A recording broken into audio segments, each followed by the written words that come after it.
Hey, Miss G. Hi, Miss B. How are you? I'm good. How are you? I'm doing well. I'm Good, doing good, well. good. Well, Miss G, our newsletter this week is all about our feelings, and we have a ton of feelings right now, don't we, Miss G? How have you guys been in the Goddessfeld household with your girls and you guys? Yeah, so lots of feelings going on over here. As a mom, my feelings are stressed because I'm trying to teach my kids how to get through the school day. My kids, I think, are having some stress because it's a whole new world. They're sad because they miss their friends. Yeah. But then at the same time, they're also happy because they get more time at home to play with their toys and to be with our family. So that is really an uplifting feeling. But then there's this feeling of uncertainty, like what's going to happen next? When do we get to go back to school? When do we Mhm. get to go out in the community? Wearing a mask, like that's new. That's a weird thing to have to now do. So there's a lot of different feelings going on over here. How about you, Miss B? Yeah, same. Again, my kids are a little smaller, but we've been talking a lot more with my 4-year-old about feelings because he's really starting to ask, like, why can't I go back to school? Why can't I go see, you know, Pop and Nunu, which are my parents, they see all the time. And, you know, he's really starting to have some big feelings about, why we can't do all of our normal stuff. And I like how you said it's just we don't have, unpredictable, we don't have answers. For me, I'm feeling, just like I'm juggling a whole lot with having to take care of them and having to work full time from home. And I know that I've talked to a lot of our students and parents over the last week, and they're struggling, Miss G. They're struggling with, you know they realize how much more fun school is when it's in school with their friends and their teachers and us, all the staff. So they're really feeling like I think everybody's feeling the weight of, the last 5 weeks. It's, the first few weeks was like, okay, this is just something new, and now it's like been longer and, more. We're doing all of our work at home, and they pushed out the date that they're going to talk about us even coming back, and that gives a lot of heavy feelings to me and to our students and families. So, Miss G, because we're talking about feelings, you and I at school, when we're in school, we work a lot together, We do. um, because students will come to your office with a physical feeling, and they think that they're sick. But a lot of times it's not their body being sick, it's their feelings don't feel right and it's coming out in their body. So, can you talk to us a little bit about what our bodies may feel when we're stressed, Sure. worried, or afraid? Yes. Yeah. So the number one feeling that we see in elementary school, one of the feelings that we have that comes out in our body is an upset stomach. It's where Mm-hmm. your belly really aches and it hurts and it feels butterflies and it's very uncomfortable. So that could be a feeling that you're scared or you're nervous or you're worried about something. Another feeling that can manifest in your body is that you can't sleep. You're awake, you can't go to sleep, it's hard to fall asleep. And that can also come from the worry of, I don't know what I'm going to do with my class tomorrow. Maybe it's worry that you're going to be in front of a camera in front of your class and you don't know how that's going to feel, or you're scared about that.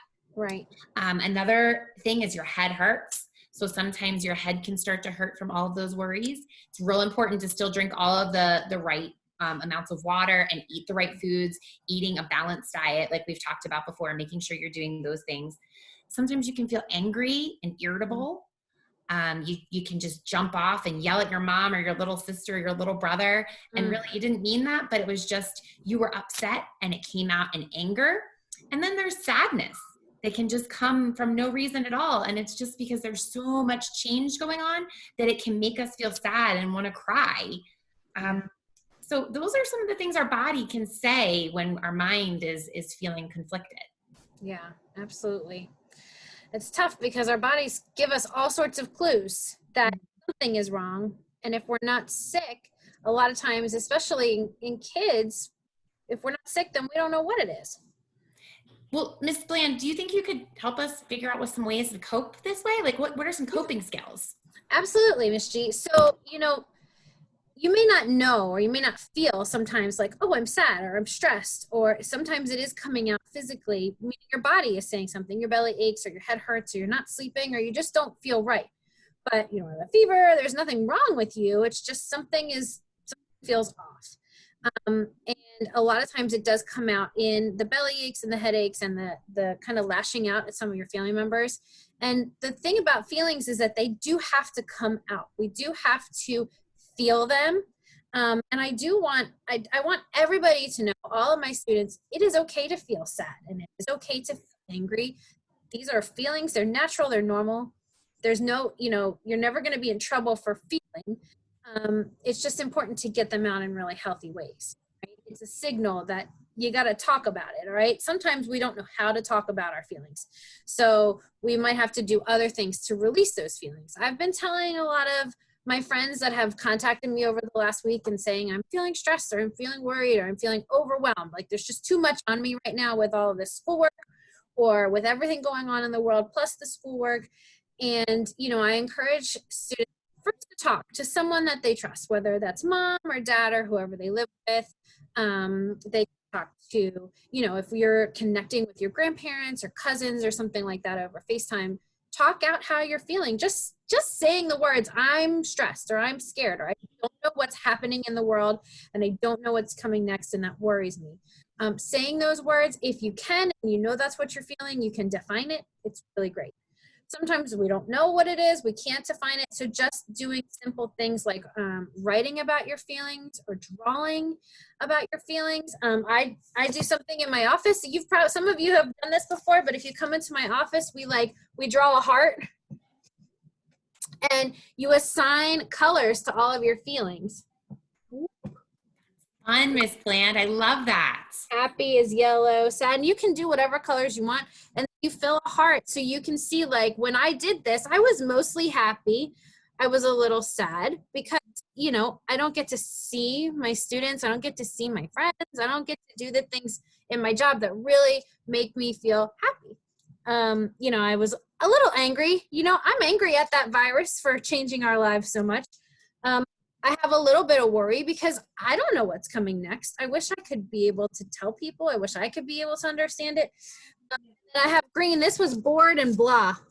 Because sometimes, like right now, like I don't have too many moments where I'm bored. But this day I was like, I don't really know what to do. Should I play with my kids? Should I clean my floors? That kind of thing. So doing something like this, and you can do any shape you want. I did a heart, but sometimes you can do a circle, you can do a square.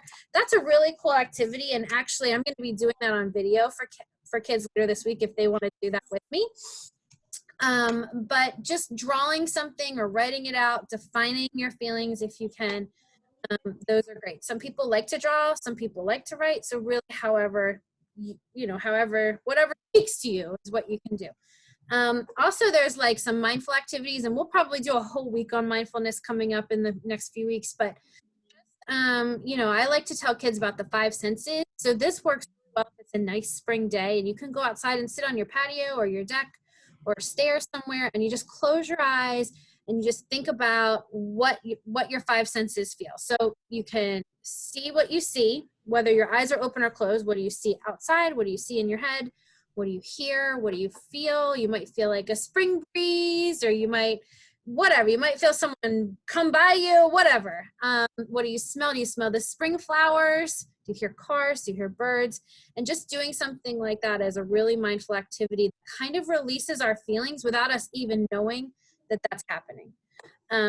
Using something to squeeze, like a stuffed animal or a stress ball or a squishy, that's a really great way to release feelings. So there's a lot of things that you can do. We'll be here to help you through all of those things if you need ideas or if you have ideas. It's just important to get the feelings out. It's sometimes our bodies and our brains, they give us clues that we're feeling so many things. And we might not be able to put our finger on exactly what it is, but that's okay. Then you just say, I'm feeling something. I just don't know what it is. We just got to get it out there, and whatever works for you is what we want you to do. Some people like to be outside and that helps them feel better. Some people like to exercise and that's what helps them feel better. Releases feelings. Some people like to read and kind of get lost in the world of a book. So there's lots of different ways that we can cope with feelings that help us feel better. You know, Miss Bland, this past weekend, I did something fun that kind of was mindful, but also helping give back to the world. So I did some coloring.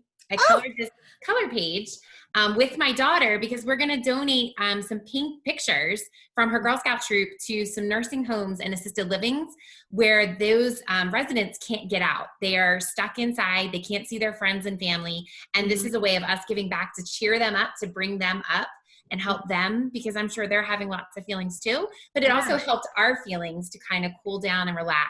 Right. So when you guys scroll through our newsletter, I'll throw a picture in there of myself and Ava coloring this past weekend. That's really cool. That kind of goes with our fill a bucket thing from last week too. It does. Doing something nice for other people, but it helps you feel good too. And that's a really good way to get some feelings out. Sometimes, you know, you might not be able to get your anger or your sadness out, but just doing something nice for someone else helps you feel better. And one more thing, Miss G, I wanted to add. We talked about how things are unpredictable, right? Yes. We don't know when we're going to go back to school. We don't know when the virus is going to go away. We know these things are going to happen eventually, but we can't put like a label or a date on it. So someone told me something really cool the other day that helped me feel better about that was not to concentrate on the stuff we don't know, but to really concentrate on the stuff that is predictable. Whether it's, you know, you're going to get a hug from mom and dad today. You know, when you're having dinner, you know that every night before bed, you're going to get a story. You know that every Tuesday morning, you're going to have a morning meeting with your teacher. To really concentrate on the things that are predictable, because those are things that, hey, you know what, we know this is coming, something I can be excited for. And if we keep our brains on that instead of the stuff that we don't know, we might feel a little better. Yeah, it may decrease that anxiety and make our bellies and our heads not hurt as much. Yeah, absolutely. You know, Miss Bland, I want to thank everybody for all of the things they've been sharing with us over the past few weeks, the videos, the pictures. I think that that's really helping all of us stay connected and feel like we are all in this together. I agree. So, I absolutely love seeing these kids' faces, videos. I love pictures. I've had kids and parents email me, and even even if it's not a picture, it's just words. I know we've put some things up there like in words that kids have done. I just love hearing from them. It's wonderful. And I think all of the teachers love it as well. So I think keep them coming. And I would love for any of you this week that if there's any feelings that you're feeling, share them with us. You know, just jot them down, have your mom and dad email them to either myself or Miss Bland. Send us a video if you want to, a little chat about, you know, the feelings you're having. We can share them in our newsletter, or we don't have to. If you just want to talk to us about it, we can do that. We just love to be connected with our squirrels. Yes, absolutely. Draw a picture for us and take with the picture, and we can put that up there, or we can just share that you've shared it with us. And also, if you've got any really great, I know we talked about balance, and a lot of the things might be the same, but talk about your coping skills. What works for you when you're sad or angry or even annoyed at your brother and sister or whatever you're feeling? What helps you feel better? If you can share a video or a picture of that, we would love to see those things. I think that's all we have for today, right, Miss G? I think it is. It's great. I feel like I'm staying connected as best we can with our squirrels. So I hope you guys have a great week, and I look forward to chatting with you again. Yeah, me too. And guys, look below. We're going to post some things down here in our newsletter. There's going to be a book that I'm going to do. We'll do an activity together. So look out for all of that stuff too. All right. All right. Bye, squirrels. Bye, Miss G. Bye, Miss Bland.